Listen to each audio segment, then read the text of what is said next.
our next UIUC student speaker is Wendt from BCE.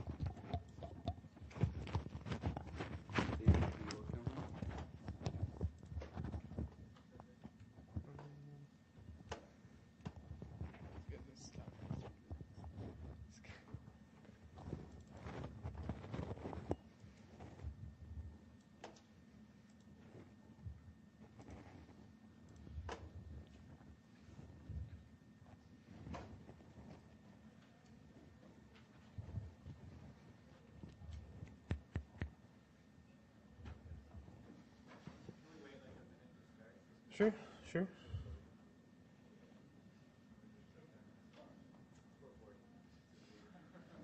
So the clicker works?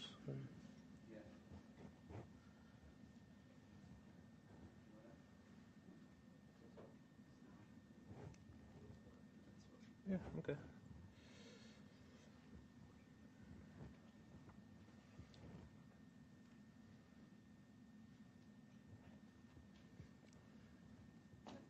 Oh, okay.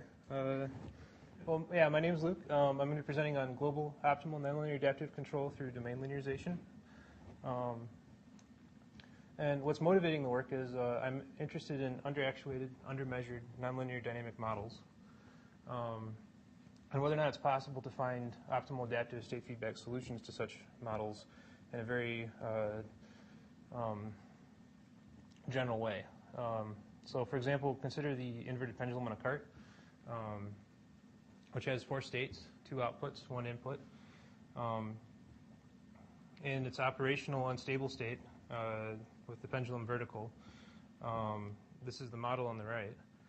And if you treat the parameters as states, this becomes a nonlinear system with 10 states.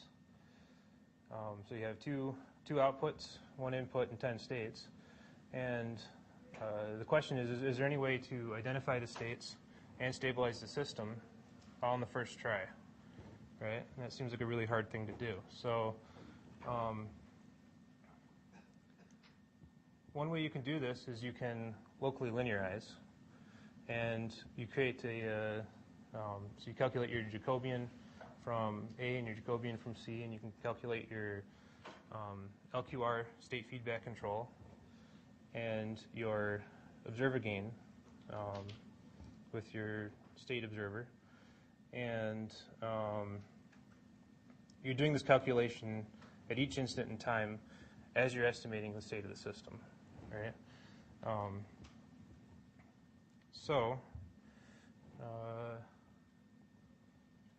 This works some of the time. This is the application of that approach. Y is the position of the cart. Y1 is the position of the cart. Y2 is the angle of the cart.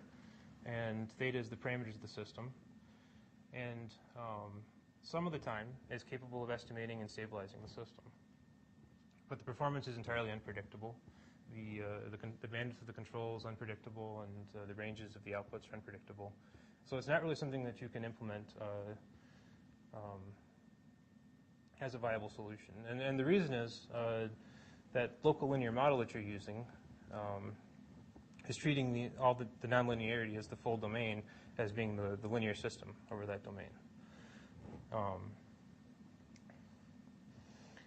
And the reason is that the observability and controllability are actually changing with the state.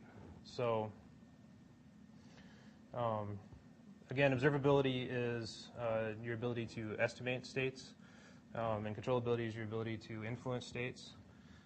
So there are aspects of the system that are not controllable, aspects that are not observable, and aspects that are both. And they change with the state. So for instance, if your estimator is estimating the control gain parameters and it estimates them to be 0, it's going to pass an infinite control feedback gain to the system. So what I was after was a way to do all of the analysis, be able to separate the observable and controllable space, and be able to use linear tools, but not have to do that online. To be able to do that entirely offline to be able to separate the spaces and create the controller, and to do it in a fully general way that doesn't require specific structure on the nonlinearity or any kind of specialized tool that won't be generally applicable. So I looked at biological inspiration for the problem, and biological systems have high granularity. There's a lot of states, a lot of input, a lot of output.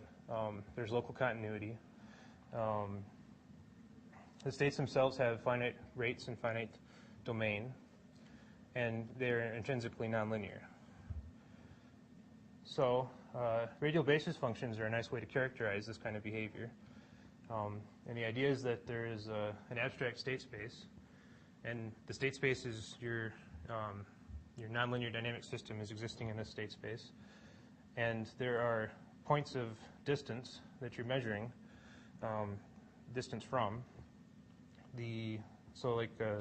centers of your basis in relation to your current position on state space. So you have a state trajectory passing through the space, and you're looking at the distance of all the centers to that. And the radial basis function is a function that diminishes in intensity the farther you get from such a center. Now, the radial basis functions can be used as general function approximators, and you get lots of them together. You can weight them by multiplied numbers and add them together, and you can create fairly arbitrary functions from that. If you look at the gradient of the basis, it also looks a lot like combinations of radial basis. And that got me thinking about the velocities of the activations of these radial bases, rather than looking at the velocity of the state trajectory. So consider two different trajectories created by two different differential equations. All right, x of t created by x dot, and x prime of t created by x prime dot. And they both generate two different trajectories. One's going up and one's going down. All right. Now each of these black dots is one of the centers of that radial basis, that collection of radial bases. And as the trajectory passes by, it's going to activate first the orange, then the blue, because the blue is coming up and the orange is going down. All right. So the question was, is it possible to find collections of radial bases with the right widths and centers such that you could describe the evolution of these trajectories as a linear dynamic system? So your x bar is this transformation from your original state space x to the vector of radial basis functions. And looking at the velocity of that, can that be written as a linear matrix times x bar? And if so, then you can look at the eigenvalues and traditional linear properties of a bar to describe the evolution of the system, even though it's being generated by a nonlinear dynamic system. So in order for this to work, you need to be able to construct the gradients of your radial basis from linear combinations of the radial basis. And it turns out that that's actually a really easy thing to do with a large number of bases. You can look at Cauchy, Gaussian, sinc functions, all kinds of functions that have that general property. And basically all you really need is that they need to be spread out wide, right? So, and this up here I've got a tight spread, and you take the gradient of one of these guys, and that is the blue curve here, and then try to create it from a linear combination, so multiplying each of these by a number, adding them together. Because the spacing is too tight, the gradients are too strong, and you can't represent it. But if you make it wider, then the gradients are right on top of the estimated gradients. So in terms of actually creating a nonlinear velocity function, if we look at this single input, single output x dot, it's a nonlinear velocity, and I want to construct a description of how the velocity evolves through this. So I have my x bar dot, and then I collapse back down into the nonlinear representation. If it was a computationally equivalent high-dimensional model, when I collapse back down, I should recover the original blue curve. So the orange curve should be on top of the blue curve And basically what's happening is as you make it wide, again, you get full recovery. So what it means is that not only is it approximating the velocity field, but you can get arbitrarily high precision of computational equivalence in the high-dimensional space. So the analysis that you're doing up there does correspond to what's actually happening back down in the nonlinear space. So how you apply this to control, you would choose a collection of radial basis functions. You would subtract out a center of interest so that when the basis functions go to 0, it corresponds to a desired point in the system. And you compute your linear matrix that describes the projection onto x bar dot, the velocity of the radial basis functions.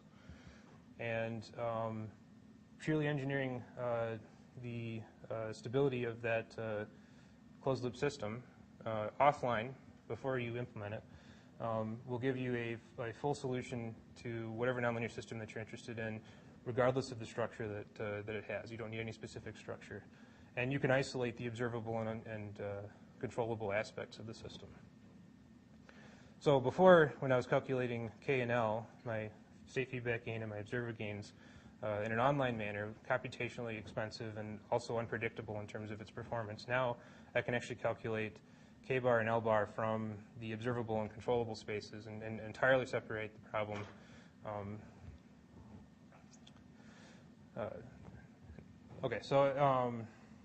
And the observer is fully linear.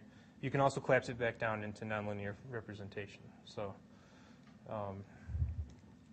an interesting example, this is a Van der Pol oscillator, just a nonlinear system and with a nonlinear output, and creating a 10-dimensional collection of radial basis functions is sufficient to characterize the dynamics with high precision. And this is the observed output. These are the states. The blue curve is the state trajectory, and the orange curve is the estimate. And it works. So the only major challenges that are still left to work out are scalability, keeping the number of radial basis functions you need to describe the nonlinearity to a low number as you get into large numbers of states. So like the original system with 10 dimensions for the inverted pendulum is still a little bit intractable, open problem. And that's it for the talk. Any questions? Thanks to my colleagues.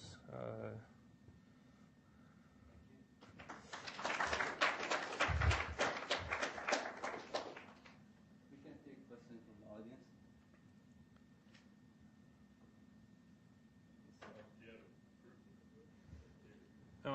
So it's entirely based on just fitting Gaussian mixtures to the velocities. So you can only prove that to a certain extent. No proof yet, though. No.